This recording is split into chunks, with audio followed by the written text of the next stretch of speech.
Hey friends, we are in my basement, which is where I usually film videos and stuff, but I have a standing desk. So yeah, I'm going to be standing for this video. They're kind of in different locations. I'll play around with that a little bit. Maybe I'll do a video in my car one of these days. I wanted to talk about, so videos ago, asking me to talk about how I manage my time on a daily basis. And that's a really interesting question. And I wanted to get into it a little bit. Not that I'm some time management wizard or anything like that, although I do get emails and stuff implying as such. I don't think it's true.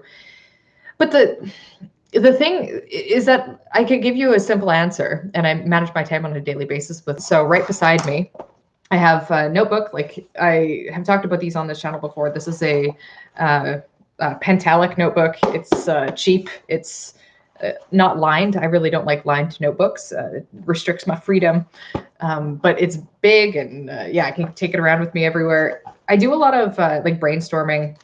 I like having lots of open space, but yeah, so like on a week by week basis, I basically just have my to-do list sitting like that. I also use Noseby, which is a productivity app, like a planner that I use on my phone. I also have it on my computer. So I have tools that I use like that. Actually, that's pretty much it. That keeps it pretty simple. But the more complex answer to that question is that I don't have the same level of productivity on a week by week basis. So I don't think that I don't think that you can come up with a solution and you're always going to be like super productive to the same degree every single day. I feel like we all go through these ebbs and flows of times when we're more introspective, when we're more, what's the opposite of introspective? Outrospective. Times where we're more receptive and inward, where we're taking in information versus times where we're feeling more active and like we're putting more out into the world. And I think there's a fine line between honoring the times where you're feeling more inward and being lazy. So the two things can sometimes get mixed up with each other. And sometimes it is, being lazy.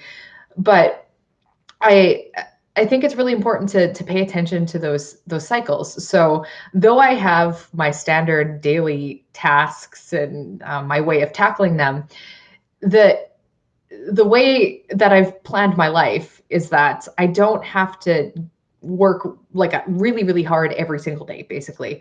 I generally have like 3 or 4 hours of work I have to do every day. When I'm in a really peak point of motivation and inspiration. So recently in February, I launched a piano course. So the 3 months leading up to that was a really high energy work period for me. I was really motivated. I was listening to a lot of podcasts. By the way, podcasts and audiobooks on personal development, productivity, business, stuff like that can be incredibly motivating. They can keep you in this high energy state when you want to be and when you need to be. So I was kind of like easily doing really long work days and not like feeling energized, not feeling drained by it or anything like that for a good 3 weeks. I know the day that we launched the course, I think it was like 16 hours of straight work and I felt totally fine. Like I was kind of tired at the end of the night, but it was a really high energy period for me. And what I've felt since then is I've really had this lag of energy. So I had this big upsurge where it was just like flying through my daily to-do list. And now that that's over, I've been having this opposite tendency where I really am just getting the bare minimum done and leaving myself a lot of space to be lazy. I shouldn't frame it like that because it's not necessarily laziness. I'm doing a lot of planning. I'm doing a lot of journaling. I'm thinking about my next steps, what I'm going to be doing with the future. And sometimes I am like just having an extra nap. I think that's okay though. So anyway, this is just a long way to say what I do on a daily basis isn't super consistent. It is in the sense that like I do have some standard tasks that I have to do, but even tasks that other people who have a business similar to mine might consider essential. So say, for example, publishing a YouTube video every week on piano or answering emails promptly, things like that. I don't know, like for those of you who know me even remotely a little bit, I can be really, I go through phases with those. So like where I'm publishing a lot of content or times when I just don't, I step back, times when I'm replying to emails pretty good and times where it's difficult to contact me. And I feel bad about that a little bit, but at the same time, it is more important to me to honor those tendencies and to not always feel like I have to push myself to like do and achieve and accomplish things all the time. Sometimes it's just nice to step back and read a book or go for a long walk or do things like that. This isn't really answering your question, so I want to get into the detail stuff again. So how do I manage my tasks on a daily basis? Yeah, so notebook, pen and paper. I don't think it needs to be any more complicated than that. Routines are crucial. So I have a routine with my work. Right now I have a lot of coaching students, so I have a pretty solid routine down on when I teach them, and I just do it. So a lot of time, like we waste a lot of time thinking about what to do instead of actually just doing it. And taking action is like the most critical thing when you're, if you want to accomplish things. So by routinizing the things that you need to do, even like my life is pretty routinized. So I have a morning routine with Jane, like a morning breakfast routine, a morning wake up routine, the things we do in the morning. It's streamlined, so we don't have to think about it, which frees up capacity to do other things. And so in my own life, I kind of have like the things that I don't want to make decisions about all the time are routinized. Even meals. So like we usually just have oatmeal in the morning. It just frees up capacity, mental capacity. So we don't have to like make these, what do we have for breakfast? What do we have for dinner? What do we have for lunch? You know, you're always making these decisions. So I like making those things routine. And the same thing with work. So I like having a sense of what the things I need to do on Tuesday are, what the things that are more optional, what the things I need to do on Wednesday are, and what's more optional. Because then I just show up and do it, and then it's faster than if I'm sitting there thinking like, okay, well, what could I do today? I could do this, I could do that. Another thing when I'm planning on my weeks, I'll see if I can find you a good example. Oftentimes I just make like sometimes I'll do a list in kind of like day by day. So the things that I want to do Monday, the things that I want to do Tuesday. It just depends on how packed my week feels. Like if it feels like there's a lot of scheduling things to take care of, I'll structure it in that way. But then there's other times where I structure my week and what I want to accomplish by category. So like work, friends, fitness, errands, music, or all the different categories on that. Obviously the work category was much more substantial, which makes sense.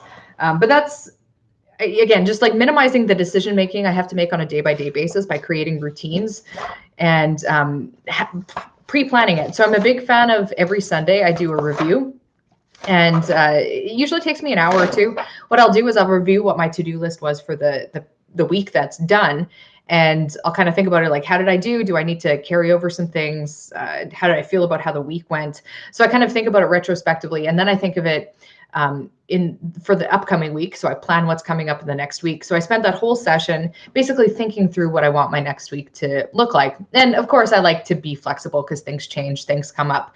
But by planning that on Sunday, that means, again, I'm just reducing the amount of decisions I have to make during the week so I can just take action.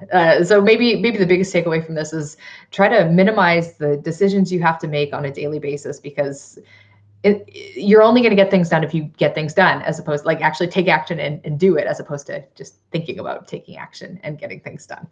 So I think that's pretty much all I had to say about that. It's a pretty contrasted topic compared to what I was talking about yesterday. I am still feeling a little bit overwhelmed is the wrong word, but maybe obsessed would be a better word. It's kind of hard to not check the news constantly right now, just with everything that's happening in the world. So I'm still kind of, that's another thing that's contributing to my downswing of energy right now.